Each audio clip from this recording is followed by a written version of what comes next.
Celtic Ligers. Celtic Ligers. Celtic Ligers. Celtic Ligers.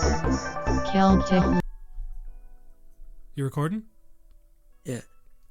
Hello and welcome to Celtic Ligers. This is Gareth, and that over there, that guy over there in the corner, that's him in the corner, as REM would say, is James Moran. I'm actually at the desk. Okay.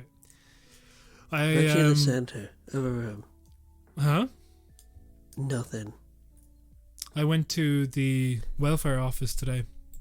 Yeah. I wanted to tell you about welfare this. office. Yeah, because like to get euthanized. To get euthanized. Yeah. Well, I was surprised that the welfare office was even open, because throughout the pandemic they've all been closed, and I've never been into a welfare office and I've been receiving payment, you know. Yeah. But I went in. So yesterday I decided, I'll change my address in case they catch me out and my payment gets cut off. So I changed it to like Kilkenny. I rang them for the past few months and they didn't get back. And now I then was like, okay, maybe I can just change it online. So I changed it online, and then I got a call at 7 or 8 a.m. yesterday. So I woke up to the phone ringing. I picked it up and the guy was like, oh yeah, you changed your address? And I was like, yeah. And he's like, yeah, you got to go into the welfare office. I was like, all right. He's like, bring proof of address. I was like, okay. Hung up the phone, and then I was thinking, wait a minute, I don't have proof of address. Yeah. What do I do? So I rang him back. I was like, what do I do? My name isn't on any bills. And he's like, oh, just get like your lease or something. That should work. I was like, okay, cool. I was just worried about it like affecting my payment. I was like, oh yeah, it's suspended now, but once you go in there, it should be. I was like, the fuck is this? You didn't lead with that, you know? Just so flippantly saying that, like, the thing that you use to pay your fucking bills and rent, you know? It's like, oh yeah, no, that's not there. No. So I brought the lease in and I signed everything, but now I'm feeling like I haven't made it. I don't have any income, but I am making a short film and there might be bits of money coming in from that. So they were kind of like asking me like, do you have any income? I was like, no. Do you have any like sources of income? Like, and should the Patreon be considered a source of income? And I was like, I'm not getting my fucking payment cut off for like the sum of money that's on the Patreon. 30 quid a month, like. Not that I appreciate it. I'm just saying that, like, you know, every little helps to keep this show going, obviously. And every lot helps. I'm sorry about dragging the patrons. but join us at patreon.com/Celtic Ligers. Become a member for loads of bonus content and stuff we're cooking up. So anyway, I filled out the form. I feel like I might have perjured myself, but I'm trying not to think about that. And then he was like, yeah, okay, cool. That should be fine. Sorted in the next 2 days. And then he said something and I just nodded and was like, oh, okay. And then I left. And then I suddenly realized, wait, was he saying that I had to go into the post office? Because I didn't know that the offices were open. So does that mean the collection is back on at the post office and it's not just going directly into my account? Okay? Because I was in Dublin where it's like everything was shut down because of the amount of people. Whereas in Kilkenny, I don't know how many people are on welfare or whatever here. But probably all of them. Don't make fun of my kind. But there was... Anyway, I've never been into the post office to sign on before. So I don't know what happens, whether you get like, you know, cash or a check, or whether it just is to approve the payment so that it goes into your account. But then I was thinking about, like, why did they have this at all, given that I was able to get it directly into my account the entire time? And it just feels like I have no idea, because it's not like they could like look at me and like, look at you, you look a little bit too well dressed, you know? It's to make sure you're actually like not at work or you're not moving to Australia or something. I don't know. Okay, I guess. Yeah, maybe. This is the worst. This is not a good story. I'm going to be straight with you.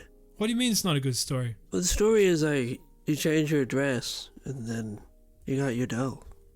Yeah, but I'm talking about the demeaning processes and the bureaucracy that you have to go It through. sounds fine. They rang you and then you changed it. No, they didn't, because I've also gotten another fucking email because of another thing that I sent on. I told you I've been ringing them since January, since I moved here, and I haven't gotten a response back to anything. Okay, and then I sent them an email. I changed it on the online website, and then also the only hours in which you can go in are Monday, Wednesday, and Friday between the hours of 9 and 1. Okay, and then, like I'm saying, like there's a danger of it getting cut off, but also I didn't even know that I was on the payment to begin with. I think this has already been established that eventually when I moved back to Galway, I suddenly noticed that there was money coming into my account which I couldn't account for. So the entire time I was on the payment and they hadn't told me. Okay, so that means, and then he rang me up and told me, oh yeah, you need to go into the office. Cool. Rang him back, and then he says, oh yeah, no, it's been suspended. So not only did they put me on it without telling me, they also took me off it without telling me. So now I have this fear, like, where I filled out the forms and done all the things that I think I'm supposed to do, but I'm not entirely sure whether the payment is going to be waiting at a post office for me or coming in through my account. And I can't ring anybody because the offices are closed and won't be open until Monday. And even then, they didn't pick up to begin with. Okay, so either I walk in there, it's just like this process. I just feel like if you need this assistance, it shouldn't be like this rigmarole. Like this is it for me. I find it personally very stressful because I tried to sign on once back in 2013 or 14. And I went in there and it was like months and months and months of them processing my application. I didn't get any money. I eventually ran out of the stuff that I'd saved from the job that I was at, where I was getting €200 a week. And so it wasn't very good money. I was an intern. I'd saved up some because my rent was cheap enough to do so. And also that's another concern of mine, that my payment's going to be affected now because of how cheap my rent is. And it's like, would I have been better off to just not change my address at all? Because who the fuck is going to follow it up in the middle of a pandemic, you know? But anyhow, the other thing that happened was, I again, like I said, months of going through this process. I eventually had to get some money. This is back in 2013, 14. And I taught a week of a summer camp, and I got €300, okay, and that went immediately towards rent, and I didn't have it anymore. But welfare got wind of it, and they were like, "What's this €300 payment?" And I was like, "Oh, like that's just a thing that I had to do to pay the bills, and I hope it doesn't compromise my application." It's like, "Oh yeah, no, it should be fine." And then another month passed, couldn't get them on the phone. Eventually just decided I'd go into the office, went into the office, and they told me, oh yeah, no, that was cancelled like ages ago. Do you know, your application, you were unsuccessful. And so nobody told me. And then I tried to apply later on that year, and then the woman was like, "What's changed since your last application?" And I was like, "Well, I'm a lot poorer now." And then she goes, "Everybody's poor." Okay. And then that also was unsuccessful. So I didn't get on the payment. So this time around when the pandemic came about and I kind of had no means of, you know, I thought maybe I could avail of some sort of pandemic unemployment thing because I'd been on a job that had PRSI or whatever the fuck it is. And anyways, then it was like months and months on the phone.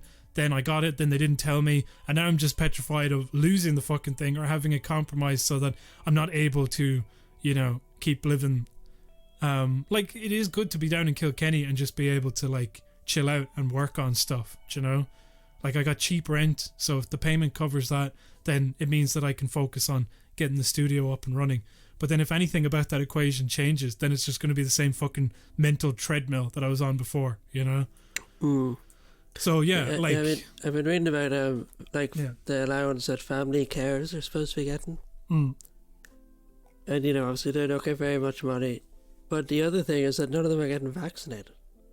You know, that they're still quite low down the vaccine route. Yeah. You know, so like their family, you know, you have whoever is getting the care, and then there's the family carer.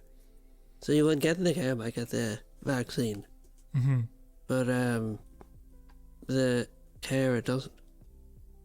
It's interesting. It sort of defeats the purpose of the whole thing, you know? Yeah, and I mean, like that. It's like that type of stuff, you know, the amount of stories that you hear where people, like, for example, a friend of mine, their mother was receiving benefits, and they were like, you know, it's one of these like job initiatives, like, oh, you need to do some like time working at a charity shop or something to justify getting this payment, okay? Mm. So then she did it, and she actually really liked working at the charity shop, but then whatever, the few months were up, and so she contacted welfare, and she's like, can I just continue to work there, you know, at the charity shop, because they don't pay anything, but I really like getting out of the house and doing this. And they were like, no, because then you'd lose your benefits because you'd be working, you know?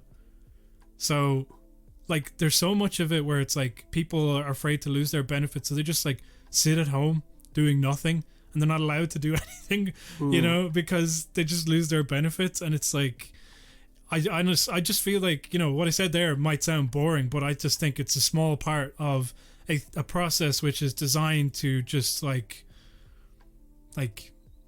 be demeaning, to be honest. Just feel like, I don't know, I feel like it could just be more streamlined is all.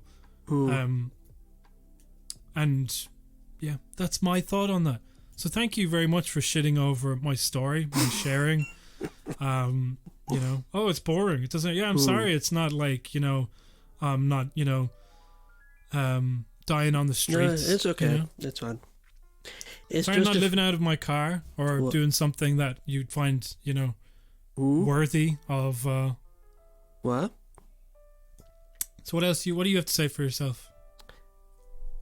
Oh, it's boring. Yeah, it's maybe all boring. It is boring. What you're saying? See, you're right. Maybe I'll just kill myself. Oh, well, it depends how you kill yourself. We want it to be an exciting way to kill yourself. You know, what would be an exciting way? Jumping on an icicle. You know. Yeah. And then the icicle melts, and then people are like, "What happened?" Yeah. Except for the people who heard the classic riddle, and then they're like, "See that patch of water? It's the icicle." Yeah, the icicle killed him. Yeah. The icicle shot him. 'Twas the icicle that killed the beast. I was looking at Reddit. Speaking of boring. Mm-hmm. See, this was such a slippery slope to call my story boring when we have a podcast where that's the whole point of it, you know? And then there was this one thread, and a guy was like, all my friends are going to parties. I don't blame them, but whatever. And then there was one guy in the comments, and he was like, oh, I've begun visiting friends, but it's because of my mental health. The mental health thing is really funny because I've seen like taken off, like I've seen a meme developing where people are like, Irish podcast, if they say something about mental health one more time, I'm going to fucking scream. And that's why I wanted to be very clear. We are an anti-mental health podcast. Well, the point is that like everyone's mental health, like he's like, I have to go visit my friends because I feel sad. Yeah. And it's like, that's everyone. Like, yeah. If you go to your friends, just go. But don't feel like, well, you see me, I'm sad. So I have to go. Yeah. Like I'm sad. You know what I mean? You're sad. Everyone's sad. But they're just like, it's funny that people can't just go, I go to my friend's house. They need to pretend like they've a special reason. You know? Yeah, I mean... Like, I've broken the COVID restrictions, but I don't go like, oh, well, it's because I'm sad. Yeah. I just go, case closed. I just go, well, I broke that one, but I wanted it, you know? Yeah.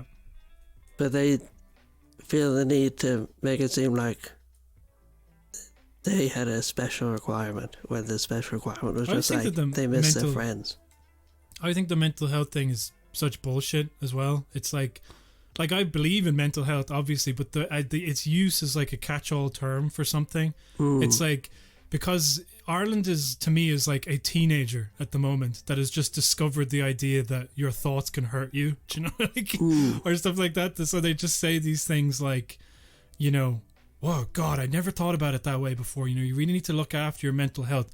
So that's why I have to do this selfish thing, is because of mental health.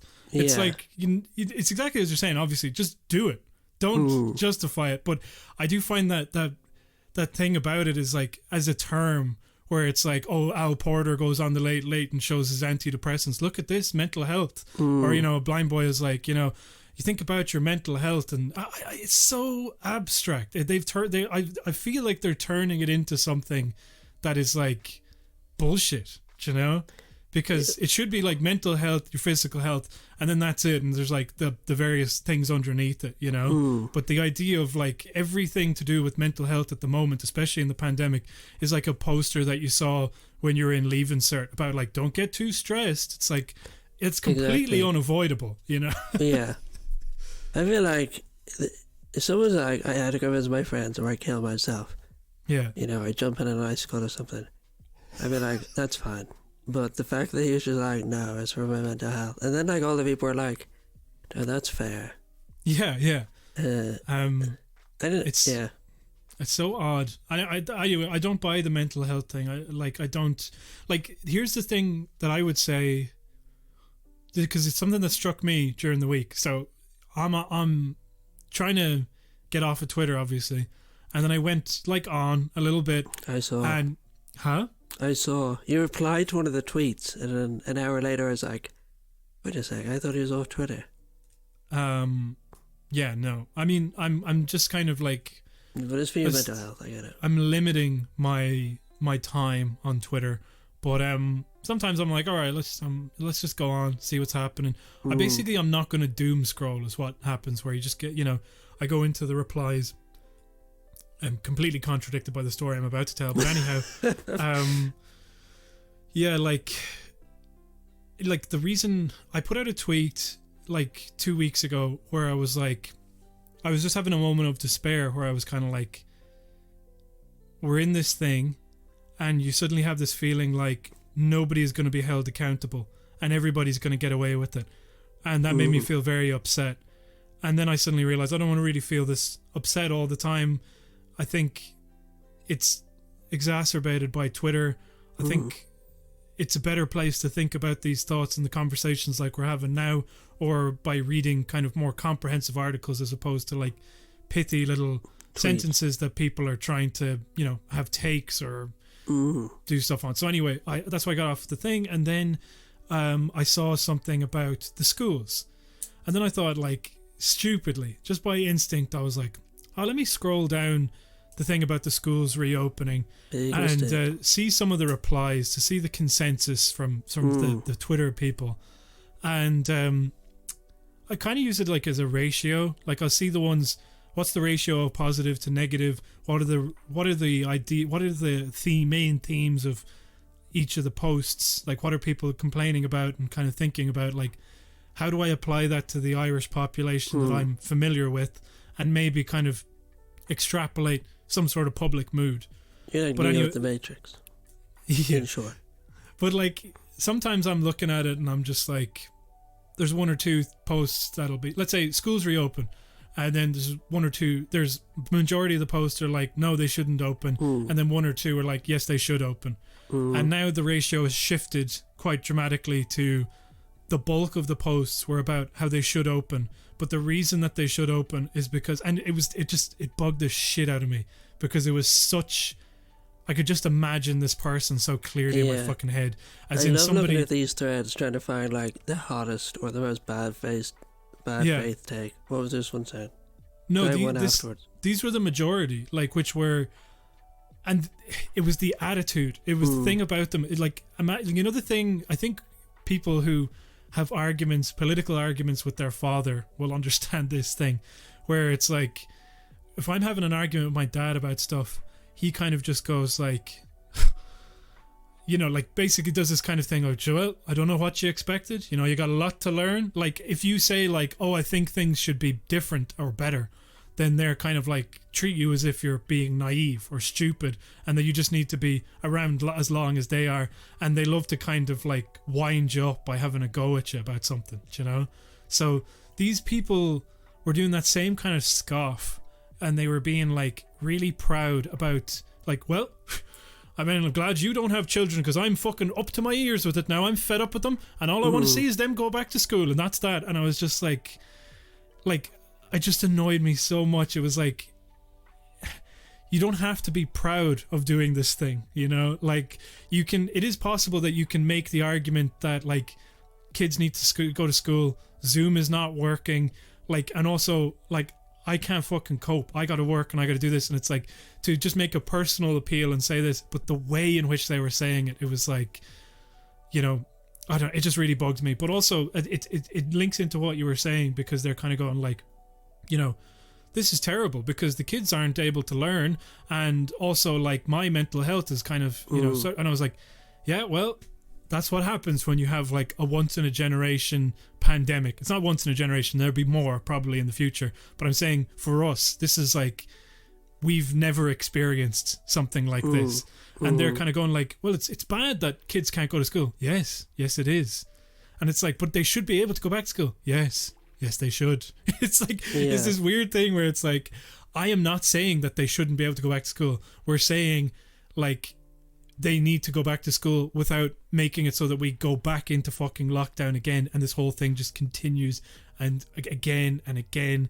And I just find that so frustrating. I think it's because I've been exposed to these people before with their kind of like folded arms. Well, like, you know, you're so idealist. You think we can squash this virus, you know, or whatever, about any kind of political opinion. But this is the first time where what they're doing has had such an effect on my life personally, you know? Just like my ability to be able to do things is greatly hampered by your insistence that we need to get out and have business open again. We need to have like kids back in school because I'm annoyed at having to spend time with them, you know? It's like I know it's shit. Yeah, I think you're conflating a few types of people.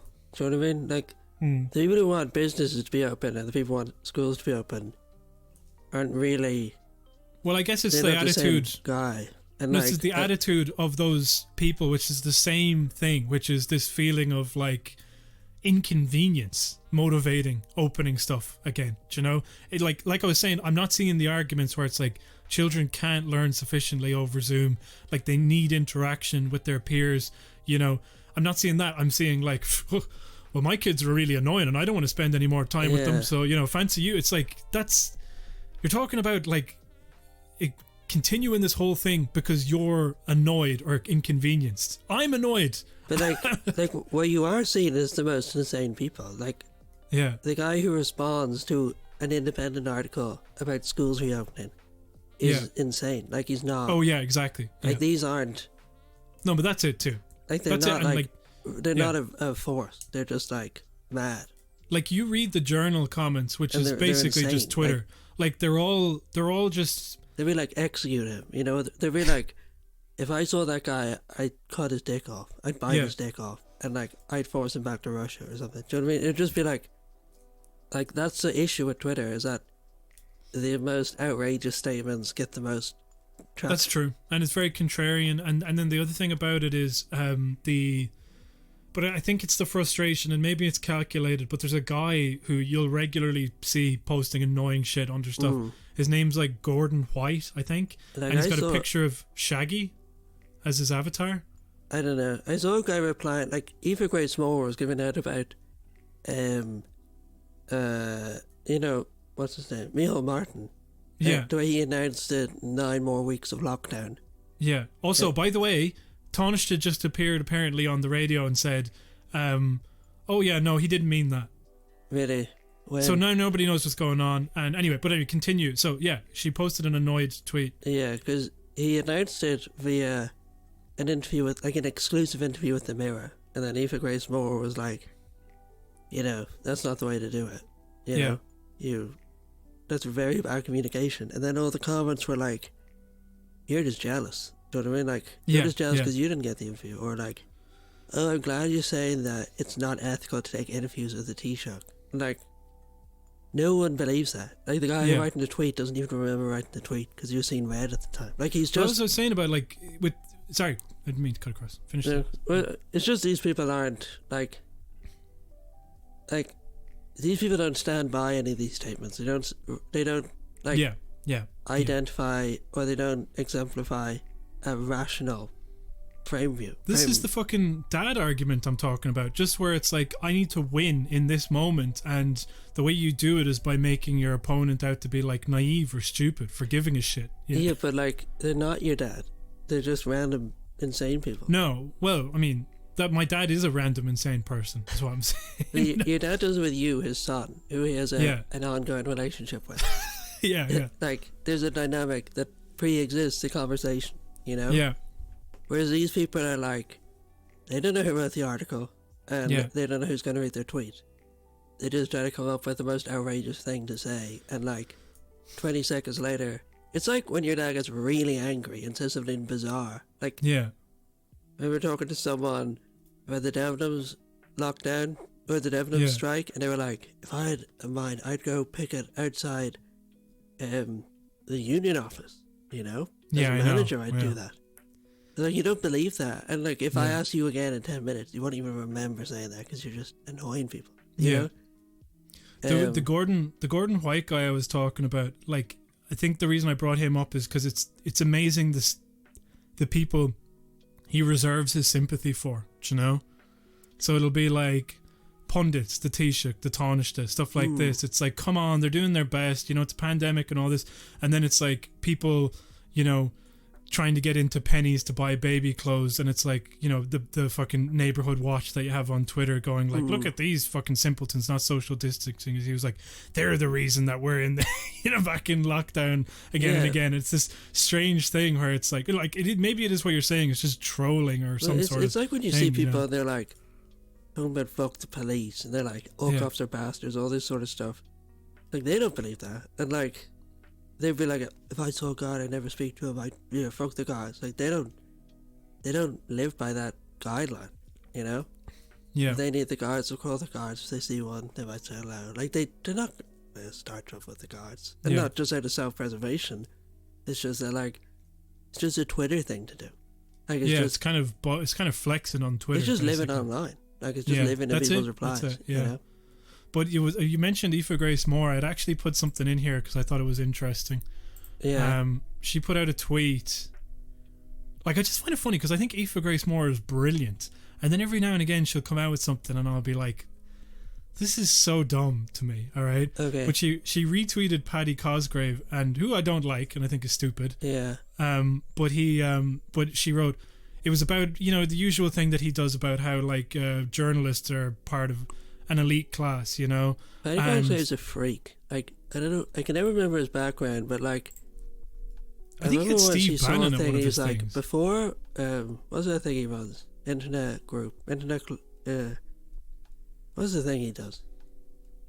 Oh, the big God, thing. what is it? The fucking... It's like a convention, but I can't think of what it is. The Internet Convention. Is it? Whatever. The Internet Convention. Let's call it that. What the hell is it called? The Web Panel? Web Summit? Web Summit. And he was like, before Web Summit was even an idea, I was invited to speak to a political lunch about ideas. I was like, who are you that you did that? Like, it was a weird glimpse into his past where it's like, you, before Web Summit, the thing that you pretend you're famous for, you were already getting invited to like speak. And then well, he's like it's funny because he's just an opportunist. Sometimes like he'll say stuff that I agree with, but ultimately I don't feel like his heart's really in it, you know. Was he the guy who was like, he started talking about nurses dying of coronavirus that never actually happened? I think you might be right about that. I can't remember. I read he have you ever heard of Glassdoor? I think it's like glassdoor.ie. Yeah. And it's, by the way, any animation fans out there, check out the reviews for Boulder. Very good stuff. But yeah, it's to rate like potential, like to rate companies' employment practices, basically. Yeah. All the comments are just like, you know, the owner's insane, he's bully, he cries all the time. Yeah. Like, they're like, he's a psycho that also cries, you know? Yeah. No, he is. He's a dumbass. I don't have any respect for him. But he put out this tweet where he goes, "The great thing about Ireland is that people entirely devoid of talent or ability can get jobs as newspaper columnists. The not so great thing is it's dependent on mummy and daddy's connections. The lesson, kids, you ask, pick your parents wisely." First of all, I don't know what his connections are, but you know, you already said like, oh, even before the Web Summit, I was meeting behind closed doors and political summit. It's his like, if that is true, Anna like, Cosgrave, isn't she? Who was involved in the, you know, who designed the repeal jumpers, I think. No way. Okay. I think so. Well, I don't know what his background. All I'm saying is like he's some sort of Silicon Valley importer. Like one of the things I remember, he was like put on the radio and he was talking about how like basically he was giving out about the housing crisis, and he was allowed a platform to talk about Take Back the City, which he was not a part of, and at the time back in 2018, and his kind of, but it's this weird thing where it's like he supports more housing in the city because we need to house the people from our burgeoning tech sector. It's that type of thing where it's like he's got like these leftist sort of left-leaning things, and he's anti-establishment, but in the way that Silicon Tech bros are, as in just to support their own agendas, you know? Well, that's not left-leaning. That's just... Well, it is. To be left, to be... What? What do you mean? If he's like, we need more housing to allow for my industry to flourish, that's not left-leaning. Well, no, the thing is, the Take Back the City movement was about the hoarding of property in the city centre that was artificially driving up prices. So he was in favour of, like, redistributing that land, basically, or having some sort of tax to incentivise people not to sit on property, do you know? Like, yeah, but it was ultimately to help. Like, I know what you're saying, in that it could have benefits for everyone, but, like, I think he would also want it just to be sold to other property developers. You know what I mean? Like, that's sort of... I don't actually think that he would want it to be sold to property developers. I think that I don't think he... Like, I could be wrong. Somebody can point me to... I'm not going to read his Twitter, so I don't know. All I know is that, like, he's anti-Fianna Fáil, Fine Gael, and then pro-housing, and a lot of his solutions would be more on the left than you'd might think. But ultimately, if it's to aid capital and his own advancement, and like I said, I think he's an opportunist, so I don't even know how much he believes his own bullshit.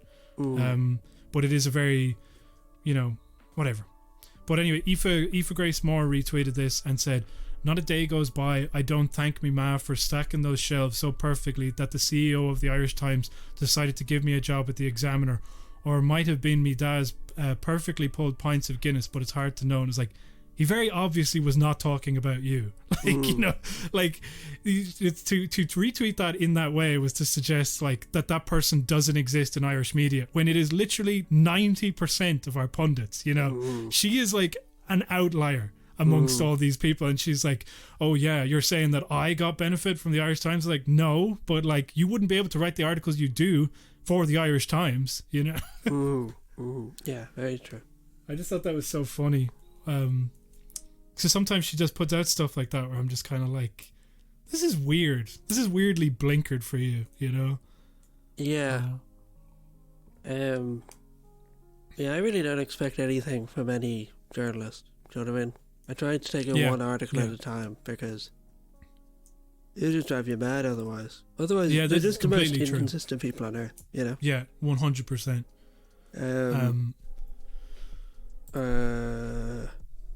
I have a thing about Stephen Donnelly. Yeah, please. I gotta look up this quote that I heard on Rupture Radio about Stephen Donnelly. I think you'd like if you didn't listen to it. Okay. But yeah, you do that. You talk about Stephen Donnelly, I'll just find this thing. It turns out he worked for McKinsey.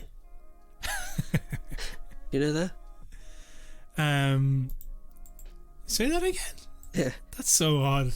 They're coming up quite a lot these days on all the podcasts I listen to. Stephen Donnelly? No, McKinsey. I'd heard about them before, but like they're tendrils in all of the most despicable neoliberal subjects. Like, what I was thinking about is, and you've probably heard this, I was on a few podcasts, I did some independent reading. You know, he worked for McKinsey, who are directly involved in marketing opiates in America in such ways to get people addicted. Like, it wasn't just to make more people use them, it was to make more people use them in an addictive way. Yeah. To make them become addicted, you know? So they would be dependent on them. And it was just mad, like, I think they settled recently, but like, it's undisputable that, like, I mean, some of the things they pitched was like, people, like, companies like, what is that big pharmacy chain? It's like CVS or something. And they were like, well, if we overprescribe, people overdose and die. And they were like, well, that reduces your client base, so it might give you a rebate for all the people who die, you know, of overdose. Yeah. To offset that disincentive. And they didn't actually go through with it, but like, they were pitching that as an idea. Or they were like pitching, they helped the company. What was the company that made Oxycontin? I can't remember what it's called. But they basically helped spread a lot of misinformation around the place. Was it the lawsuit with Johnson and Johnson? Was that the one? No, it's another one. But like, it just blows my mind that, like, Stephen Donnelly is Minister for Health of Ireland, and like, we had a heroin epidemic. Do you know what I mean? Yeah. Like, we had it earlier than America. Yeah. And then we got over the worst of it, and it's still here. Yeah. And then he worked for McKinsey during the time that McKinsey were spreading this misinformation. Mm. And now he's Minister for Health in Ireland. Like, he worked for one company that caused an opioid epidemic, and now he's Minister of Health that has another one. Yeah. Sort of, it's just like there are no consequences for certain people. I love that McKinsey is basically like that Mitchell and Webb sketch I was telling you about, where it's like, there's no bad ideas and brainstorm. Let's just sit around a table. What if we killed all the poor? Mm. And then they're like, we're not doing this. Let's crunch the numbers and see if it works, you know? Yeah, yeah. Like, it really is. You know, Nick Mullen had that joke, and he was like, what's his name? Mendel, the Nazi doctor. God, what was his name? Mendel. I know who you're talking about. The guy who, like, boiled like brains sawed and twins stuff. in half and stuff. Yeah. You're like, he must be the happiest guy. He just gets up to, like, he gets to go to work every day, just do what he loves. Just, like, pouring steam on people's brains and stuff. Like, people at McKinsey must be the same. It's just like, whatever the most fucked up idea, Yeah. you can just pitch it. Like, there's no one's ever going to be like, no. They're just going to be like, let's explore this, you know? Yeah. Like, you know, those people in fucking Honda who come in, like, and they don't wear shoes and they have rooftop gardens and they do, like, 10 minutes of work a day, and then it's like, all right, let's do this brainstorm session. Yeah. What if cars had flippers? And then just, like, stuff like this. And except for, like, really evil people who really get off on being in sterile office boardrooms, and they're just thinking about, like, you know, what if we sterilized this small town to prevent any more kind of, you know, what if the answer to COVID was that we just killed anybody who had it and then burned their bodies immediately? That's There's it. no Or bad like, ideas in brainstorming. Or we start a marketing thing that says that COVID actually isn't bad for you. Yeah. And that's it. Like, done. And everyone's like, that was really easy. Yeah. And they're like, it was really fun as well. Here's the quote. This he is an egg. From a Miriam Lord article in the Irish Times in 2017, when Stephen Donnelly met Boris Johnson and other stories. So did you see it just before? Did you see the thing about Boris Johnson when he was putting on the gloves recently? No. And like, they were like the sterile gloves, and he was trying to put it on, it wouldn't fit, and he's like, I'm like O.J. Simpson. That's pretty good. I mean, I find that funny, you know? Yeah. In a curious twist, Donnelly credits Boris Johnson for being one of the reasons he went into politics. Johnson was his last client when he worked for management consultants McKinsey. His team carried out a study for the Mayor of London's office, figuring out how to target a huge chunk of philanthropic money at disadvantaged parts of the capital. They set up a citywide volunteering scheme, which is still in operation. While he was working in City Hall in and around politics and steering through a very positive project, he thought, quote, "This is what politics should be," and decided to come back home and see how he would make a difference. Quote, "You are partly responsible for me being here today," he told the then Foreign Secretary Boris Johnson. That's also like the worst sort of, like, it's like Victorian era politics, because it's like an incredibly wealthy guy out of the charity of his heart setting up infrastructure for the city of London. Do you know what I mean? Yeah. That's like, you know, an 18th century duke being like, we'll set up a bathhouse to combat cholera. Yeah, yeah. Like, he chose the worst part of politics. I was like, this is what I want to do with the rest of my life. He's like, I'm going to get Dennis O'Brien to sponsor a hospital, a mini marathon for a hospital, you know? Yeah.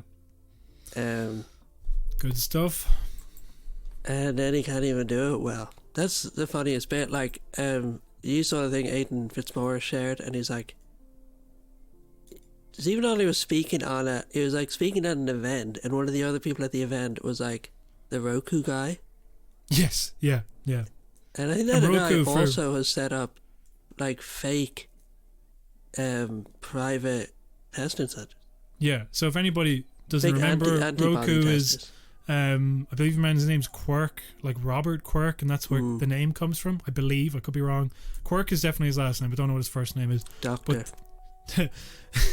But he's a guy who tried to set up a festival for children that turned out to be an absolute disaster, and then was somehow given a contract to source respirators for the HSE, and then it turned out he completely fucked that up, but and like, it was just a while he tremendous was waste of money. given that contract, he like his business was events management in the Middle East. Yeah, like it wasn't like before this he had switched to medical equipment, and now he's doing the fake antigen testing. Yeah, and I think they found out that he's allowed more. Yeah. But it's the fact that, like, obviously he gets invited on that panel, and, you know, people are like, how could they invite him on this panel? He's a terrible healthcare expert. It's like, but that's because they don't give a shit about healthcare. They're like, they love the game. They love the racket that this guy managed to do that. They love the racket, but, like, he's been found out.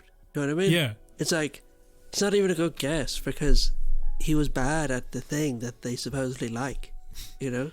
I just keep thinking of that picture of, like, Bertie Ahern walking away with his hands clasped behind his back, and it was like this kind of implication at the time, before all the real shit came out and the recession really took off, that Bertie was like, he's hounded out by the press just for not having a bank account, you know. Yeah. But like, there's a part of the population that genuinely believes, like, you know what, like, he fucked us over, but you got to give it to him. He did fuck us over. Like, people love that when they get swindled, you know. Say if you were to look at, like, Bertie Ahern obviously still gets, like, speaking gigs, right? But he's not getting speaking gigs for, like, financial matters. No, that's true. You only get some for... Like, although he did. We like him anyway. We just won't get him to speak about the stuff that he's obviously really shady about. It's like, these guys are like, we still like this guy and we want him to speak about managing the healthcare crisis. Which I imagine there's a part of them which kind of thinks, like, here, he managed to get in the room and he managed to do something, so if we could just have that without the fuck ups, then we'd be flying, you know. What I actually would say happened is just that, like, some intern was responsible for getting some guests and they got him, just didn't do any research, you know. Yep. So speaking of obedient cabinet ministers, Roderick O'Gorman is now just... I don't even... Maybe I shouldn't. I just thought a good segue and I went for it. Like, we're literally talking about the same thing. Again, which is like, he's like, oh, well, the testimony cannot be retrieved. We haven't tried, but let's just move on. Yeah, they just deleted all the testimony from the Mother and Baby Commission report. I love, like I was... It's a follow-on from that tweet that I was saying where it's like hotels are their answer to everything except this. It's like, for some reason, all the things that the government are good at, they, for some reason... in these instances can't do. So the idea of kicking the can down the road, dragging your feet, making things longer than they need to be, it's like, can we make this commission longer? No, absolutely not. 7 or 8 years, and then obviously, you know, okay, I don't know how long it was. What, it's over about a decade they're doing this report, and then they're like, okay, there's the results, and now the information's all gone. Okay, cool. It's like, what the fuck happened there? How do you go from doing absolutely nothing, dragging your feet, postponing everything, and then just rapidly deleting everything and then saying, no, the commission needs to wind down now, that's it, we can't do anything more. It's like, you can do this. I believe in you. I believe you can get these people. Shady. Like, it's the shadiest thing the government's ever done. Do you know what I mean? Yeah. Like, what has gone on? Like, do you think it's just that so many politicians were involved with this? That they just are like, it'll undermine the state.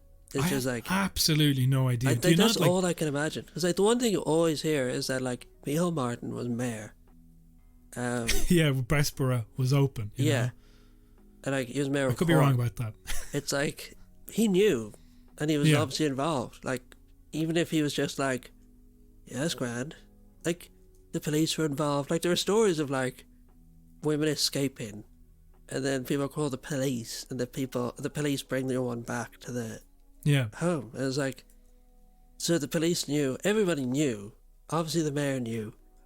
So is it just that they're like, let's get rid of this because it's gonna fuck us up?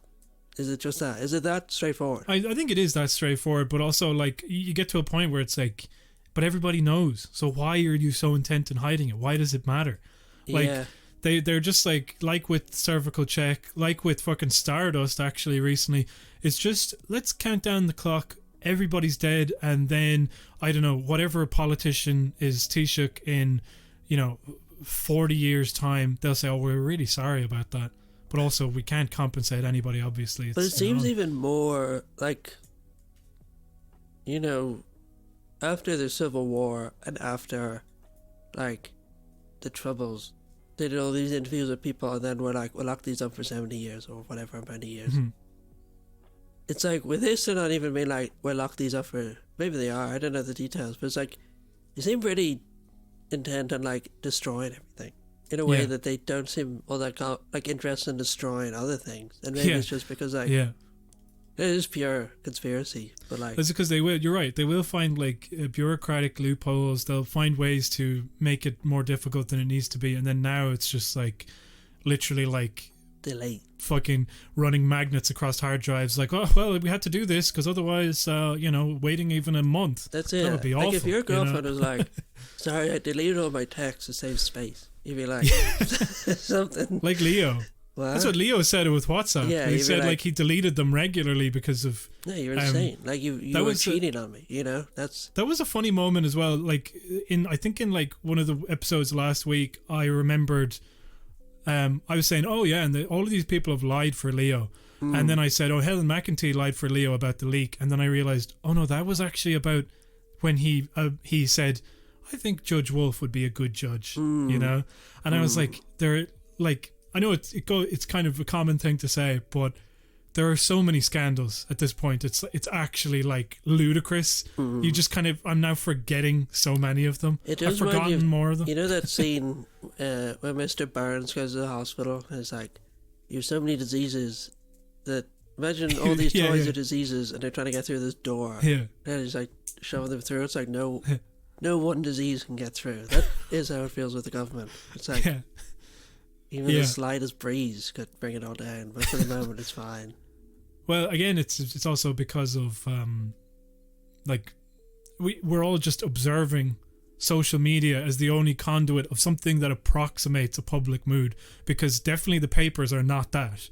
Okay, it used to be that the media, you could get kind of a sense of maybe this is what people, well, not really, obviously it was an incredibly sanitized version of what people were thinking, but now it's like, because Sinn Féin broke their brains with the Gaines in January 2020 or February 2020, now it's like they are overtime on PR for the government. So apparently they, when the stuff happened with the mother and baby homes, it's like, oh no, GDPR and Attorney General, that's why he had to do it. They were proved wrong. And it's like, oh yeah, well, he probably still had to do it anyway. And then we need to open up the country as quickly as possible. Also, CETA is actually really good. And it's like, it's just, you're just getting to a point where it's like, I have no idea what anybody's thinking because I'm just in my home talking to the people that I know. And until such time as we can actually get outside and see, like, I remember one time when the Ulster rape trial happened, and I was like, it was an impromptu protest, and it was like they're meeting outside the Spire, and then I showed up, and there was like fucking 300 people at the Spire, something ridiculous, where you're just like, oh shit, I didn't realize that at a moment's notice 350 people were angry enough to meet here, but we don't have any barometer at the moment, I feel, Yeah, that's true. But anyhow, I guess the thing about Roderick O'Gorman, it's like, and Roderick O'Gorman, Norma Foley, Stephen Donnelly, people have absolutely no self-respect who will just go out there and tell 100% lies or things that they're not 100% sure about, and all to aid the worst things ever. And they're happy, they're fine with that. And it just shows that he actually did choose a pretty useful cabinet for the moment, not for us, but for him, Micheál Martin. Did you see Joe Biden was lying about COVID? He spread misinformation. Yeah, I saw that. And then when you read the comments underneath, which I of course did, it's all these people going, what, you want him to lie to a little girl? You want him to tell the truth to a little girl? Yeah, some girl was like, I was scared of getting COVID. He was like, don't worry, kids don't get COVID. Yeah. I mean, like... It's just not true. Yeah. And, like, it's also something that a lot of people are confused about, you know? Yeah. So, it's insane that he lied about it. Like... And it's that thing of, like, do you want him to be a liar or do you want him to not know what he's talking about, you know? Yeah. Like, they're both equally bad. I would love, like... No, because you could just say, like, look, it's tough and there's no guarantees and we'll just want you to let you know we're doing everything that we can. That's a lie, but, like, it's at least, you know, it's based in some sort of reality, you know, that people could grasp that doesn't result in misinformation. Yeah. Insane, truly insane. And Irish people still love him. They still think he's like Obama. Only in Ireland, you know. Wait, here we go. Well, I'd written something up here. I was just wondering about this. This was an observation I had. Because again, relating back to the school discourse, which I found very disheartening. It was, you know, at the start of this, we benefited from having quite a not great, you know, it was a fine pandemic response. We obviously have our problems with it, but I mean, I think until about June, you could kind of like make an argument for like, look, they did better than most places, you know?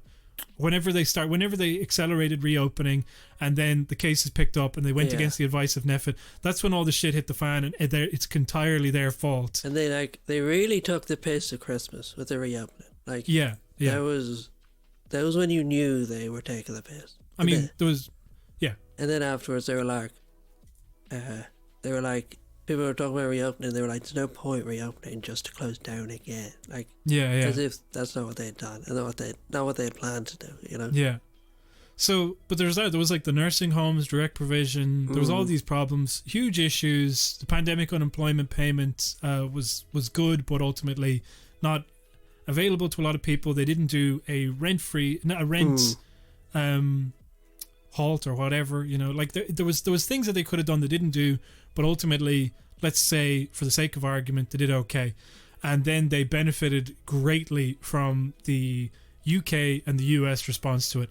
Now, you have the US where Biden is in, and it's still as bad as ever, but now nobody can complain about it. And then you have what's happening in the UK, which is like the Tories took a gamble on the vaccine rollout, and they're fucking crushing it. It's like... Yeah, did you know what Cuomo did as well? Andrew Cuomo, No. He's been investigated because they're saying that he like suppressed information about like an insane amount of deaths, like something like 15,000, like something like that, in nursing homes, and they're saying it's because he had links with the owner. Yeah, like that's criminal. Do you know what I mean? And he's the guy who like wrote a book 2 weeks into the pandemic, being like, "Here's how I beat the pandemic." You know, I beat the pandemic. Everything is going well. Put down the fork. Stop eating the cheesecake. Pretty good, huh? I could be on like Have I Got News for You or what's the other one? Mock Week. You could be, you could definitely be on either of those two. I'll give you that. So what was it? I'm thinking of doing that impression of that guy who's not funny from Mock the Week. The thing is with the Queen, you know, the bald guy who's really annoying. You know, he's class. I fucking hate that guy. What are you talking about? Andy? Yeah. Alright, whatever. He's the funniest guy. Yeah, whatever. Sleep by Prince Philip. You're all sleeping on Frankie Boyle though when you say that. Wait, I wasn't even finished the point, which was how are things gonna continue now that How are you gonna improve? Just like now we're fucking everything up and we don't have people to point to either side who are fucking it up worse than us. Yeah. And but then I think it doesn't really matter. I think people have largely tuned out of what's happening on the media, and any more times that people say, "Oh no, we have to go into lockdown, we have to double mask," it's like fuck you, fuck this, we're done. Now the whole EU is doing bad, so we have to be like, it's not our fault, it's the EU's fault. You know? That's true, yeah. And a lot, you know, it's not the EU's fault. It's like we have improved upon their mess, you know. But you're saying Prince Philip? Yeah, sorry. He's just really old. It's crazy. He's fucking old as shit, and I hope he dies. Yeah. He like crashed a car again. or something. He's in the hospital. That's why he was in, because he crashed another car at the age of 99. He crashed a car into what he called a Zulu man. You know, someone made the joke and they were like, "He looks like he's been on 1% on airplane mode for quite a while." The other thing I had, did you ever read Sinn Féin some TD? I don't know if it's not a TD. Sinn Féin are trying to organise this commemoration for a bomber in 1996. I didn't see that. It's just like the least sympathetic guy. Yeah. He like blew himself up on a bus in London in 1996. I haven't seen anything about that. And like, there's no one like that guy. Do you know what I mean? Like, vicious, killed loads of people, didn't give them a warning. The guy's just like, yeah, let's celebrate him. Let's celebrate him like 16 years later. No. 24 later. This is not a good move, is it? I don't know. I mean, no, I mean, it's not. No. I wasn't going to defend it. I mean, I just, like, I always get very sus about, like where, I'm not saying that it's not true. Yeah. I'm just saying, where did you get this? Let me look it up. I just get really, like, edgy about saying anything about this, because all of a sudden it's like, you know that Drew Harris headline where it was like, that the Sinn Féin still have links to the IRA, and that means that he has suspicion about them, and then, like, you look up the comment, and the comment is like, he was asked a question and said that there was, he was quoting some MI6 report that was based on one source and was completely inconclusive, and also, like, anyway, it doesn't matter. The point I'm trying to get at is that I sometimes when it sounds like that, it sounds too good to be true. You know what I mean? It sounds like, oh, do you know they're trying to do a commemoration for a guy who blew himself up on a bus, and that was it. And it was like, I feel like there has to be more to that story, because it feels too boneheaded to even attempt. Let me see. I got it in the Independent. Let me see here. The guy was a councillor. His name is Fionn O'Sullivan, Sinn Féin councillor for Gorey. Yeah, well, if it's a councillor, I 100% believe it, but it's not like Sinn Féin as a party, is it? Like, their councillors are fucking lunatics. He promoted a Sinn Féin online commemoration to mark the 25 years since Mr. O'Brien's death. The volunteer who blew himself up. Yeah. So yeah, it's a Sinn Féin councillor. Yeah. No, like, I believe that. Yeah. They always say that stuff. There's a Sinn Féin councillor who said Blue Lives Matter over the summer or something, you know? They have the most insane councillors by a long shot. Oh my God. Well, I think it's because they were a home for all of these kind of lunatics. Like, I'm not saying, I just think that there are some people within the Republican movement who are more predisposed to being fucking insane, okay? And I think that their home for the longest time was Sinn Féin, and now it's kind of providing this weird dissonance the more they try to become more of like a centre-left party, essentially. So yeah, no, like they do. They truly have the most insane councillors going. Yeah, I think they're trying to bolster the numbers for quite a while. And, yeah. They really just got the bottom. Yeah, it's like Paddy Houlihan. Is that what that is? Yeah. Wait, it is Paddy Houlihan, isn't it? The guy with the podcast. The MMA boxer. The other thing that people don't mention about that is when Terry McMahon went on that podcast, and because I think it was the same one where he was like, Varadkar has no allegiance to this country, but they were also talking about, like, Terry McMahon talked about his daughter and how she was a lazy, entitled bitch, and his son was always really, entrepreneurial and trying to film stuff and make a name for himself. And they were basically going along this line of, like, women be tripping, women are just fucking... Daughters be tripping, Yeah, you know my bitch daughter, and also Leo Varadkar. You know, is he really? I want to see his birth cert. I want to see where he's really from. Yeah, he says he's from Hawaii, but he's really from Kenya. Yeah. So, yep, great stuff. Also, there was a funny one. Philip Ryan from The Independent managed to get some. Who's a piece of shit? Managed to. It's a Paddy Cosgrave situation. It's like, what is it? In this instance, I'm pretty much all right for it. But the thing, Transport Minister Eamon Ryan has decided to cancel the appointment of the new chair of the Shannon Group over concerns about the comments businessman Aaron Forde made on Twitter. Oh, yeah. So this was Philip Ryan's doing. He dug up some old tweets. Was like, there you go. And, maybe somebody fed them to him. That's the suspicion from a lot of quarters. I am not here to speculate. But anyway, I was like, what were the tweets? Because he deleted his account. And then somebody pulled up the tweets and they were like, oh, well. What were they? Yeah, so they're really bad. Read one to me. What are they saying? Yeah. Here's Philip Wright. Here's an example of some of the tweets he sent out. RTE News in October 27, 2018. The director of the Irish Traveller Movement, Bernard Joyce, says comments about travellers was building on lack of interaction with the travelling community.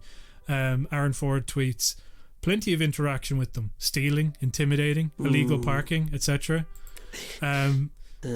Next tweet was Pat Leahy wrote for, it doesn't say the year, but his one was, why has climate change not benefited the Greens? So that must have been a while ago. It looks like Ken Fox wrote it. I could be wrong. I retweeted it. And it's an interesting article about what the Green Party in Ireland has not attracted more support, though oddly it never mentions the last time they were in government. I would have thought that was the primary reason. No.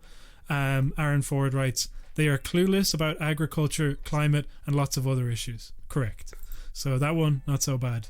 Yeah, this is...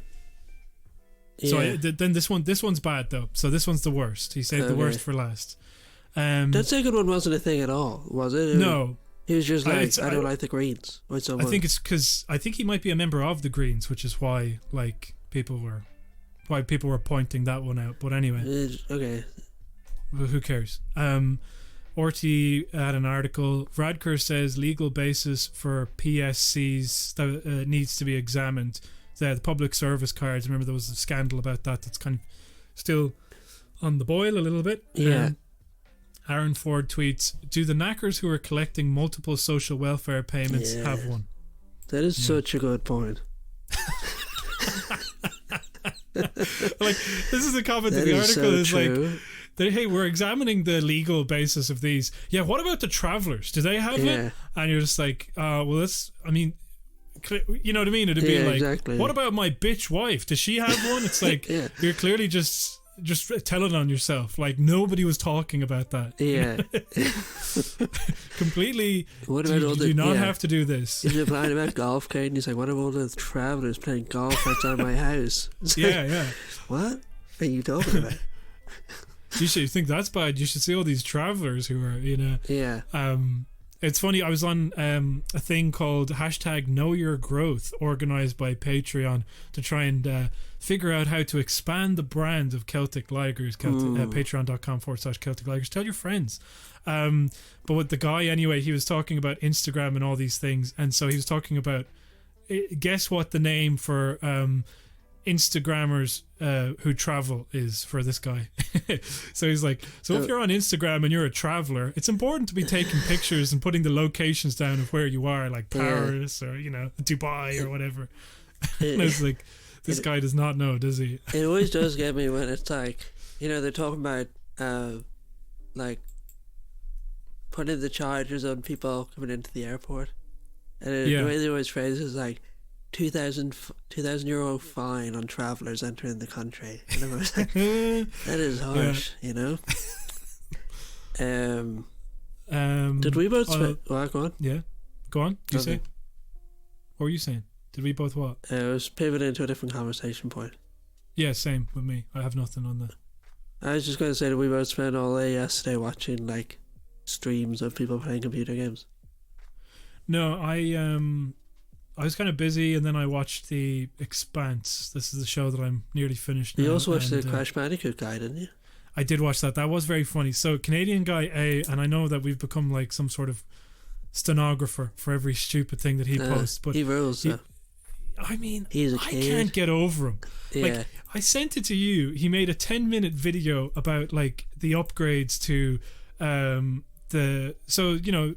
Crash 4, It's About Time, released on PS4 and what was the other one?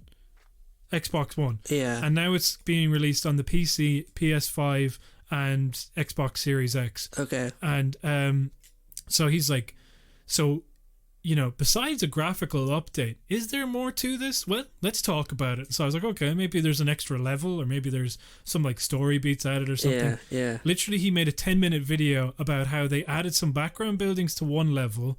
And then the other thing that he noticed was, God, it was very funny. It was like, I'm gonna read the text. I think he said it was you. like a box, like a invisible block or something, was it? Oh, that was it. Yeah. So there's a level where you ride this polar bear, and I've like, you know, played the level, and they were like, to get 100% completion, you need to get all the boxes, obviously. But I've just been unable to do that without dying because it takes for fucking ever. Yeah. Like it just, as in like, just it doesn't leave any window for error. Okay. Okay. But anyway, whatever. It's a video game. I was like, I guess that's the level. He like was like, now look at this. They've actually expanded the hitbox for this polar bear, so it's possible to collect these boxes. And then he did side-by-side comparison footage where he clearly played the game exactly like the demo to show that if you were a certain distance away, you wouldn't hit the boxes in this version, but now in this re-release, you are able to hit those boxes. What do you think the impulse is with these guys? Because I was saying to you, I was watching like people doing speedruns of Dark Souls and stuff. Yeah.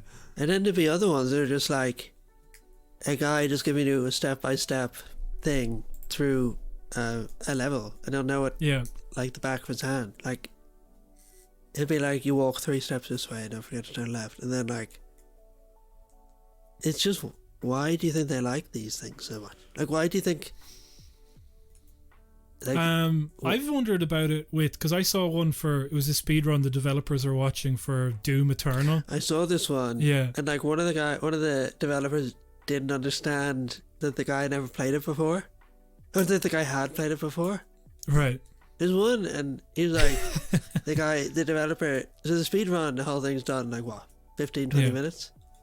And then the guy's like, he doesn't even stop to look around. Like, why did he buy this game? He's only going to play it for 15 minutes. Like, there's some of them, the developers, it's like, are they doing this as a bit to try and pretend to be like, why would you enjoy this? He's skipping past all the story. It's like, do you not get this concept, this weird thing? Do you know? Yeah, like, he knows the story off by heart. Like, he's learned the script, you know? He knows it better than you do. Yeah.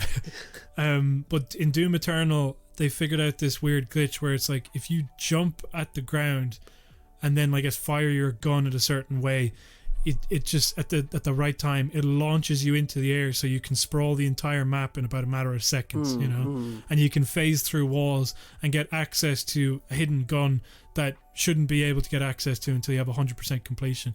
But I think like the way that Americans consume media, because it is predominantly Americans who are these speedrunners a lot of the time, and then also in Japan as well. I think it's like, if I was sitting down and I was playing a game, I would play the story and I would be like, oh, I've just completed the game, I have a sense of completion. Whereas like, I don't think those people are satisfied with that level of engagement with the material. I think they need to just take it, like, they're obsessed to a granular level. Well, the speedrunners, I think Canadian Guy A is different, but that's it. Like, I think that they are able to uncover this stuff because they must have some sort of knowledge about code and some sort of breakdown of the game. Like, I saw one and it was about how to speedrun GTA San Andreas, and basically they were saying that, I think you sent this to me. Yeah, there's a thing where it's, I don't understand the code, but it's like, basically when you're on or off a mission, to trigger a complete mission, you need to be able to set a value to a certain, either on or off. and they figured out how to make it seem like it would trick the game into thinking that you're constantly completing missions, but it was like through a very specific, like starting a few missions at once. Yeah. Because you sent me that, and that was one of the things. And here's the crucial part: if I don't press, this key combination at this traffic light when it is yellow and this particular car is passing, then I cannot get into this part where I can speedrun the rest of the game. That was it. It was like you need to like glitch out of a mission and then get in a side mission, like an ambulance, where you can do these side missions and then restart the mission. I don't know how he figured it out, and then he like beats the game. Yeah. And what's the enjoyment of that? It's like you're not enjoying the game because you're not experiencing the game.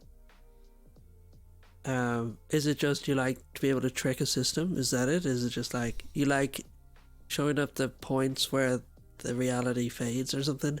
Like, I wonder whether it's not dissimilar to like my kind of feeling of like somebody, you quote The Simpsons or something, and then somebody says it again, except they say it correctly because you forgot one word. It's that feeling of like, oh, that'll just stick in your craw. Like, no, I know this, Like, in school, I used to really pride myself on knowing all the references from The Simpsons. And then one time this guy quoted something and I didn't know it because I hadn't seen that episode. Yeah. And he was like, I thought you were a big fan of this show. And you're like, I was just like... See, I never liked that because sometimes I would intentionally like misquote it because I thought I could make it funnier. Yeah. And then someone would correct me and I'd be like, oh yeah, I guess I made it wrong. But really, I thought I'd made it funnier. Well, you just want to be the person that likes or knows the most about this thing more than anybody else. Yeah, but when that thing is like San Andreas. Yeah, I mean, I can't explain it. I don't know the mindset. I think it's a much more literal mind than like there's people who would really want to know all about like I don't know fucking the law or politics or some sort of part of culture. And really a history. They really want to know it inside and out. And then these people just apply the same thing but to San Andreas. Although the weird one is the people who apply it to Simpsons Hit and Run. I still have not figured that out. Simpsons Hit and Run really has such big following, doesn't it? Like huge you sent me the thing online and it was like a community. 4K re-edit of like of Simpsons Hit and Run, and what they did is they modded GTA 4, but then they, using the assets of GTA 4, they replicated the entire map of Simpsons Hit and Run from certain areas. Was that it? And so that's how they got this 4K look to it. But then, like again, like that would require such a knowledge of the map of GTA 4. I mean, I don't get it. One of the games I'm playing, Sekiro, there's a mod you can download, and the guy has made like 500 characters you can play as. You can do like Darth Maul, and again, it's like it's not that all that popular a game. Yeah. And you're making 500 characters, so you don't even care about all these characters. Do you know what I mean? Because they'll make like, Tony Hawk, or he'll make like some other equally unknown game, Yeah. And it's like you've no affiliation with that character. Yeah, like why? And do you you've already care? done it like 500 times, so it's not even like you're proving something anymore. Like the first time you might just be like, I'll just choose anyone, just see if I can do it. Yeah. 200 later, you're like, I'll just do another random one. Do you ever see those people who make like HD remakes of games that are never going to have a HD remake? Like no. There was like a Sonic 3D, and they thought that like we can make a kind of better Sonic 3D game. So they're kind of like pouring years of their lives, calling in favors, asking for things, and making this game that like, and they're so kind of for the community that's like, oh, thank you so much for your support and your encouragement and all this type of stuff, and I'm just happy to see it get made. Or actually, here's another one. Sorry, the people who made. Okay, sorry, I've thought of two things at the same time. One is the non-canonical Doctor Who films that got so big, nobody making any money off of them, but they get the actual people who played the Doctor to star in them. Okay, wow. Like John Pertwee, Patrick Troughton, Colin Baker. And they all star in these things, and some of them got like, there were people who were involved in them that ended up working on the actual shows and writing audio books and plays and stuff like this. But the one that I found the most baffling recently is, this one is so fucking strange, okay? But you know the way there's loads of bootleg Star Trek things? Yeah. Yeah. So, they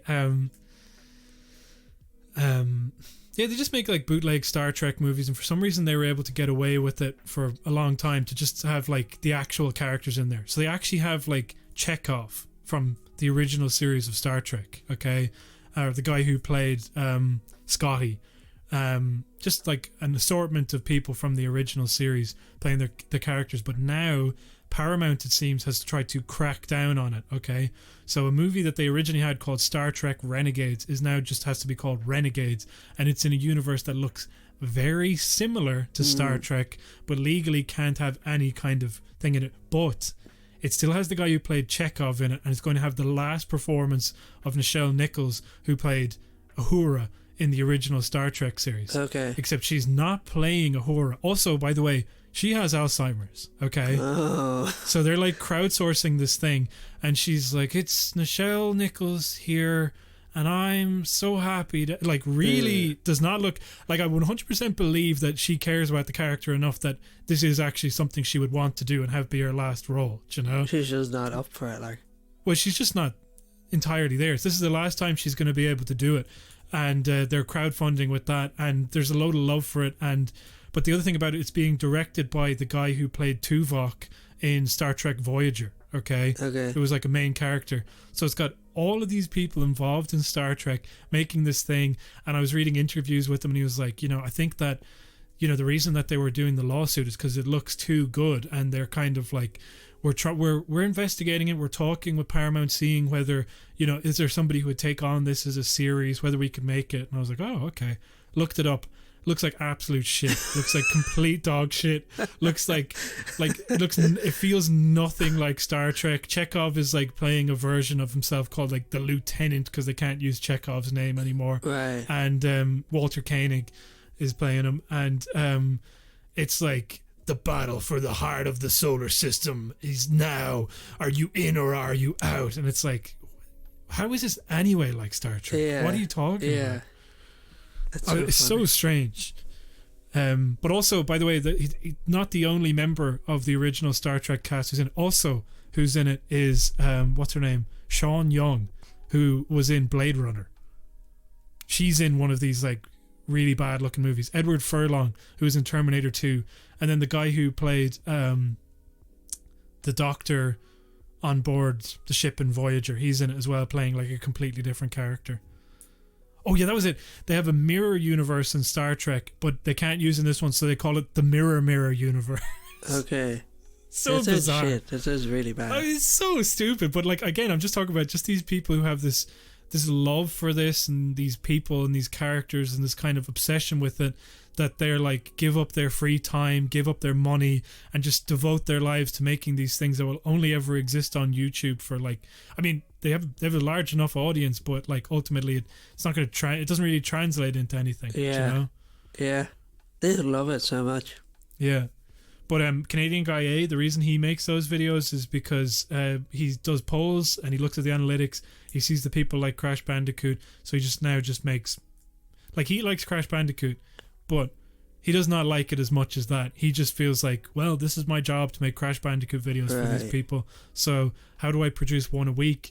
I have to have something to talk about. So I either speculate about when the next game is out, whether they'll add another skin, or, you know, what are just at a micro level figuring out the differences in this.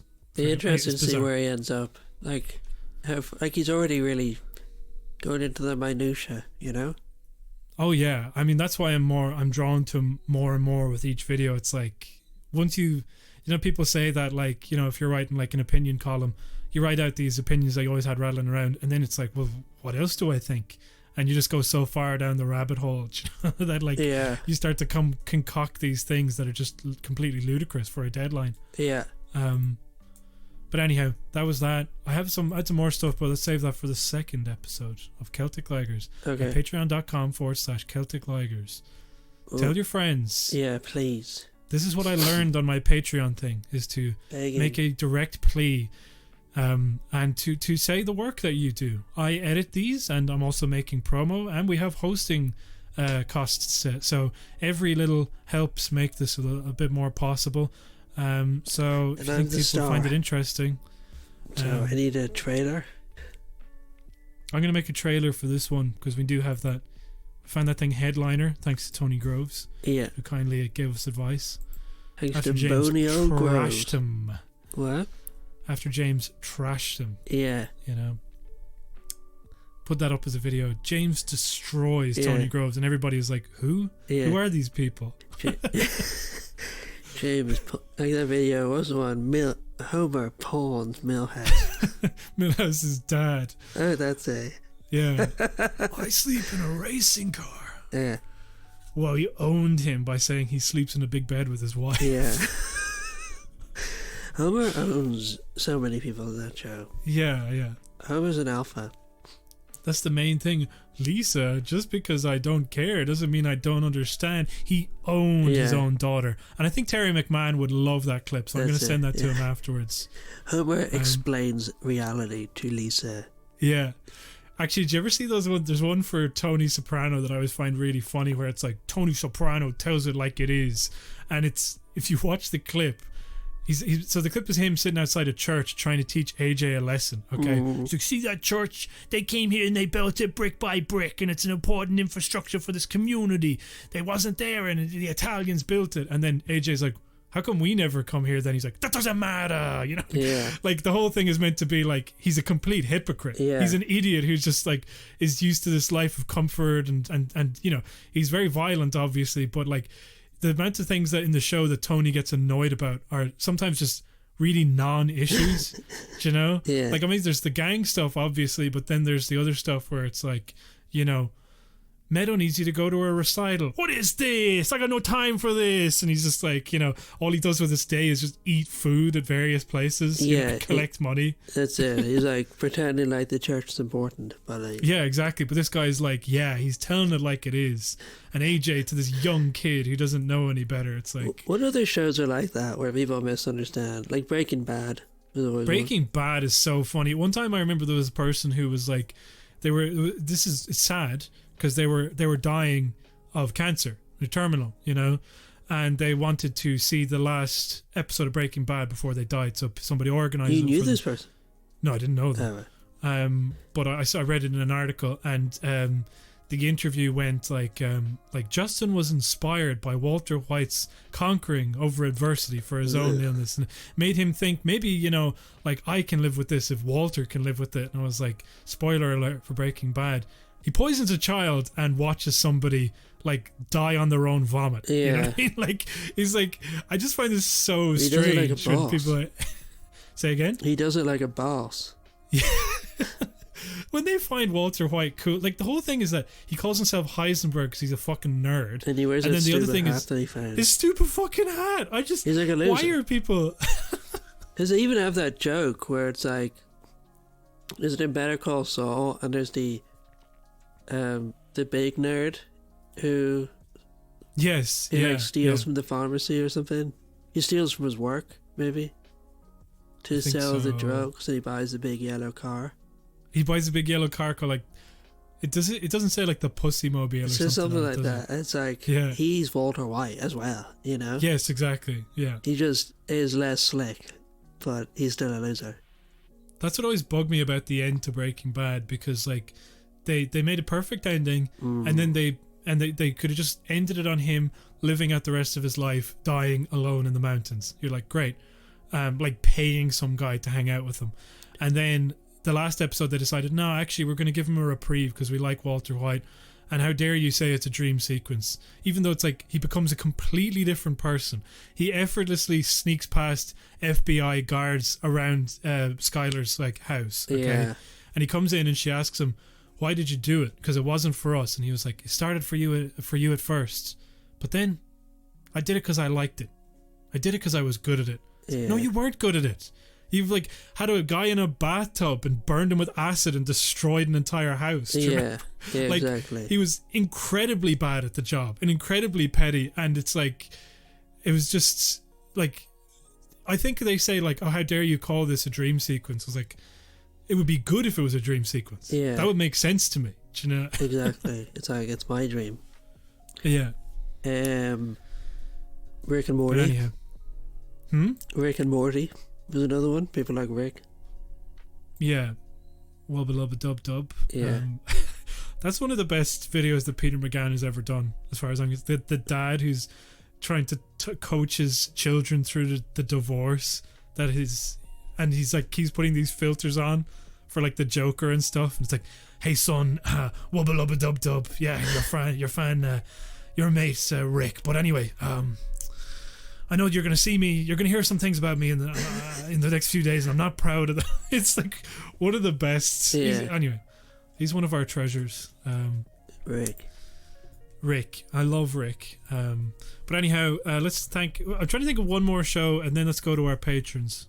Just any show. One more TV show that people completely misinterpret. Game of Thrones. No. They always confuse the Khaleesi as meant to be like a girl boss. But she is. Well, she burns an entire city to the ground. Yeah, but she's just supposed to be a girl boss. Yeah, but she's meant to be insane. Like, people thought that there was this big twist. It was like, oh my god, like she's mad. It was like, yeah, she was always mad. No, she wasn't always supposed to be mad. She was always supposed to be epic. Like, she's written to be epic. Maybe she's filmed to be epic. Certainly don't think she was written to be epic. In the show, I'm saying. Right. Okay. Okay. Well, then that doesn't count. Give us another one. La la la la la. Let me just think for a minute now. Just thinking out loud. Just trying to think of a few. This is like us reading out the names, you know? What? This is like us reading out the names. Trying to come up with jokes. Here's one. Uh-huh. Don Draper. Don Draper is perfect. Yes, absolutely. Yeah. Now, let's read out the names. Let's read out the names. Yeah. And the theme would be cool men. Cool men. So all of them Don Draper, obviously. Yeah. Where the fuck is the patrons? Oh yeah, sorry. Relationship manager. And now, first on our list is, holy shit, we have a new patron. Who? Mark Stokes from my studio with my Aunt Sally, MyAuntSally.com. Mark Stokes, we have a new patron. Hello, Mark Stokes. Thanks for joining us. Thank you for joining us. So, a cool guy, just Mark Stokes. Because he's a cool that's guy. not the reason I chose it. What about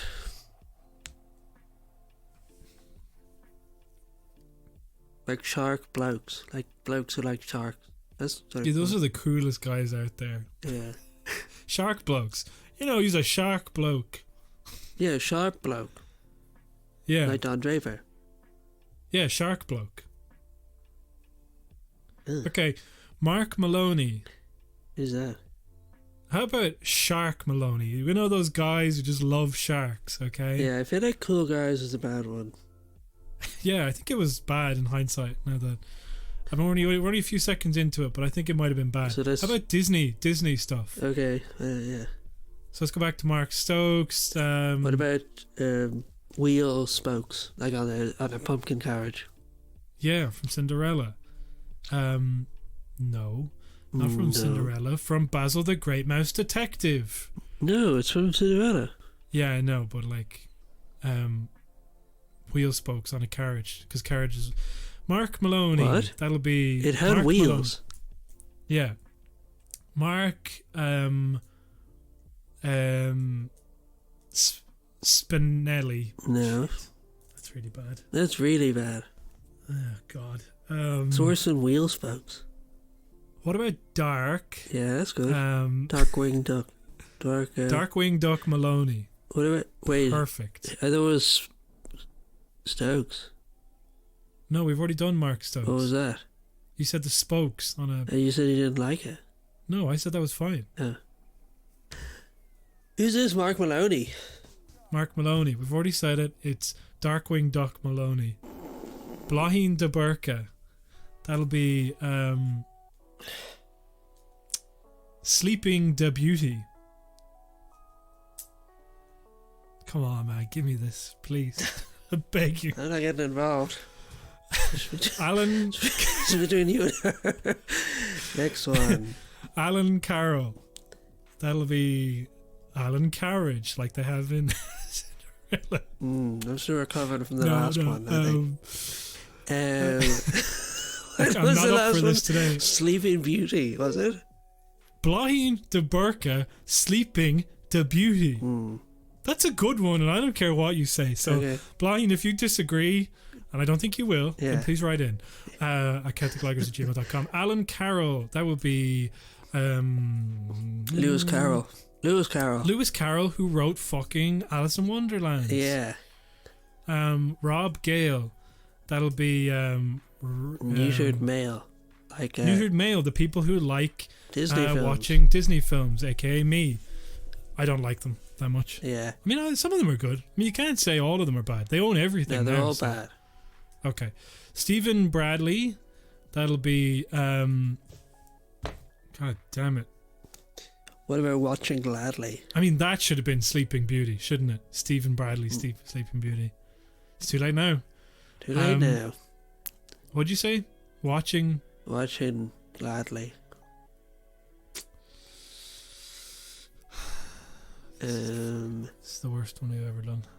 That's a good one. It's much better. Watching badly made films, yeah. No, cool. Gladly. Oh, watching gladly made films. You're watching it gladly because you're a child. I'm watching this gladly. This Alison Spittle. What about Palace and? Don't you dare! What? I thought you were going to do a spit one. No, again. Palace and Kitchen. Palace and Kitchen. Like That's Cinderella. where Aladdin is in the palace. Maybe he worked in the like kitchen. in Cinderella. Yeah. Yes. Like in Cinderella, there was a kitchen in that. There was also a palace. She swept the kitchen, danced in the palace. Okay, I don't think she did that. But anyway, Richard Zimmerman. You don't think she swept it? Which is you don't think she did? I don't think she worked in the palace because then the prince would have seen her. She danced in the palace. Oh. And she worked in her own kitchen. Okay, gotcha. Richard Zimmerman.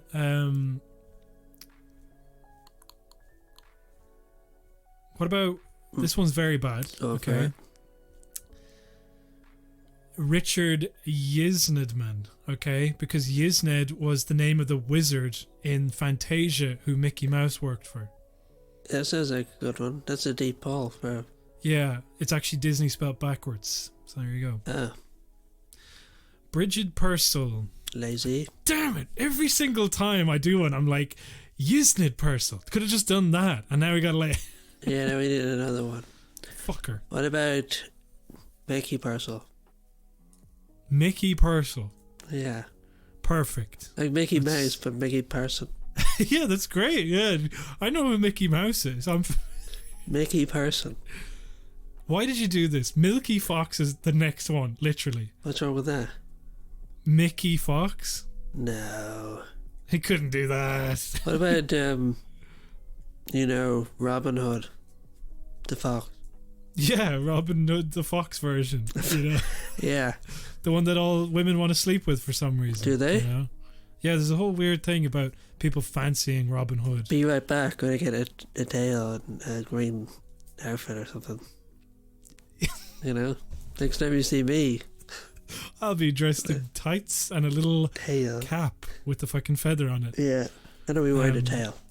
Yeah, and I would thank you to call me Fox Self and Fox. What's the pronouns for the fox? What? You know, they said Kitty Self was a fox. Whatever. Oh yeah, I don't know. I don't know. I don't know why I would want to be a fox. Honestly, apologies, Milky, but Kyle O'Neill, and that'll be Kylo Ren because they own Star Wars. So it's a Disney movie. Yeah. Connor Barry, that'll of course be Shonda Rhimes Barry because they also own Grey's Anatomy now. What's Shonda Rhimes? She created Grey's Anatomy. Really? Yeah.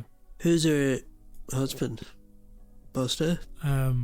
It's pretty. I don't know what that is. What? Funny? I mean, it might be funny, but somebody will then say, "Actually, you're cancelled because she is a black woman. Why would you call her? Why would you say her husband is Buster?" They have the same name. Curious. How very Disney of you. Now, if I had a white friend called Obama, I'd be like, "Who's your husband?" Obama. Claire O'Neill. That'll be.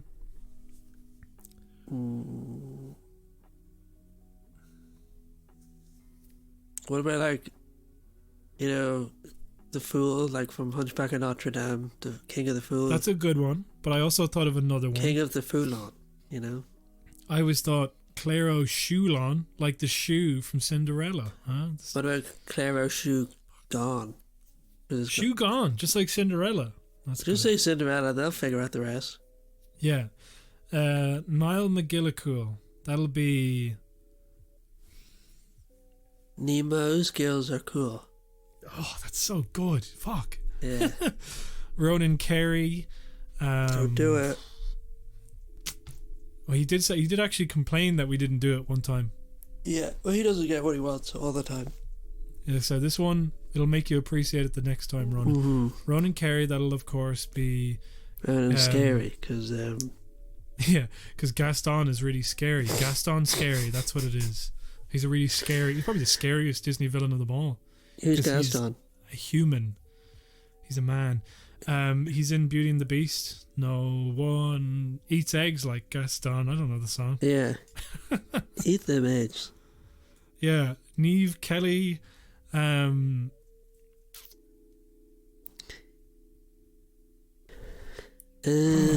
fucking hell. Screen Magic Kelly. Because that's what those Disney that's films really are. what those films Screen Magic. Screen Magic. That's Silver Screen Magic Kelly. Wait, Screen Magic Kelly. Is that what you're saying? Yeah. Okay. You're giving us that they're scream magic because they're a real scream. They're a real hoot. Actually, scream like they power, the monster. But why are you saying scream? Like Niamh, scream. Okay, why not? Okay. I don't know. Okay. Paulie Doyle. That will of course be The Hunchback of Notre Doyle. Jesus. Oh Lord. Okay, yeah, fine. Joe Joyce, and so put our thinking caps on for this one. This one's got to be a good one. It's got to work. Snow Joe White Joyce. That's pretty good. It is good, isn't it? I like that. I did like that. I Snow Joe White Joyce, isn't it? Joe White Joyce. Joe White Snow. 'Cause it's Snow White. Joe White Joyce. Snow. Exactly. Joe. Exactly. Oh wait, no, I get you. Joe White Joyce. Yeah, I get you. Yeah, because he's white. Yeah, because Disney is white. Because Disney is white, and I don't care how many Moanas you make. I'm not gonna, What? The woke brigade turning all the good Disney movies. You always got through can we go one back to with Gareth going on about cultural Marxism and I'm just Disney. telling you. I want more Beauty and the Beast and less Princess and the Frog. Thank you very much. That's a complete lie. I actually love Princess and the Frog, and I actually don't really like Beauty and the Beast all that much. Then you're overcorrecting. Then you're overcorrecting the other way. I think Randy Newman does good music for it, and they have a great variety of animation in it. I think the character, I really love it. I really like that movie, and I don't know why. I can't really explain it. I think it looks great, and the setting is amazing. So there you go. That was the worst one we've ever done by far. So I'm very sorry about that. The worst what? Thanking the patrons we've ever done. They liked it. I can hear so them thank now. you for your patronage. Please join patreon.com/Celtic Ligers for more, and we will give you a treatment like that, but also like where we read your name in a weird way, And then we'll also give you bonus content, an additional episode every month. And if you pay €11, Week. When you pay €11, we give you a cartoon. That's good, isn't it?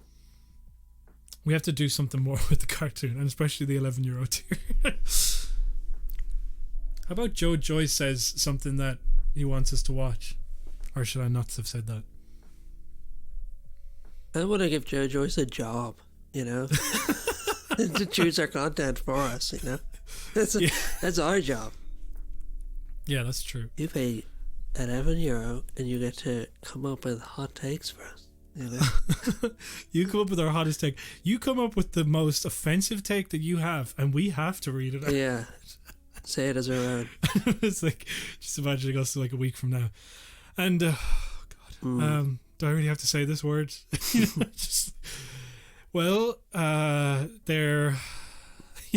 just really, reluctantly. Yeah, it's really racist, because Joe Joyce is racist, I think is what you're saying here. Thank you for your money, Joe Joyce. We'll take from all sorts. I bet if you come up with a smart take, it'd be really good. Not racist like Gareth is trying to make you out to be. Well, he doesn't have to be racist to come up with a racist take that we have to say, you know? Nah, he does. In this instance, he does. Oh, by the way, I mentioned on a podcast previously that I hope that Joe Joyce was no relation to a guy called Owen Joyce who punched me in the face, okay? And he is not, but he does know him and says that actually he's become some sort of spiritual guru influencer, like a mental health guy. Cool. Looks like you want So I'm eager to look that up. You owe him an apology. Yeah, because I was thinking, like, I'd probably feel bad about him. I think Joe said that. He's like, I'd probably feel bad about hitting you. He's like, I actually think he probably wouldn't feel bad about hitting me, but like, like I wouldn't say, I don't think anybody's ever asking to get hit in the face, okay? But I think that I was annoying enough that I could imagine if that was your reaction to most things, you would probably hit me in the face, Okay. So I don't expect him to feel remorse, but I am glad that he's not still an asshole, which is good. Although he might still be an asshole.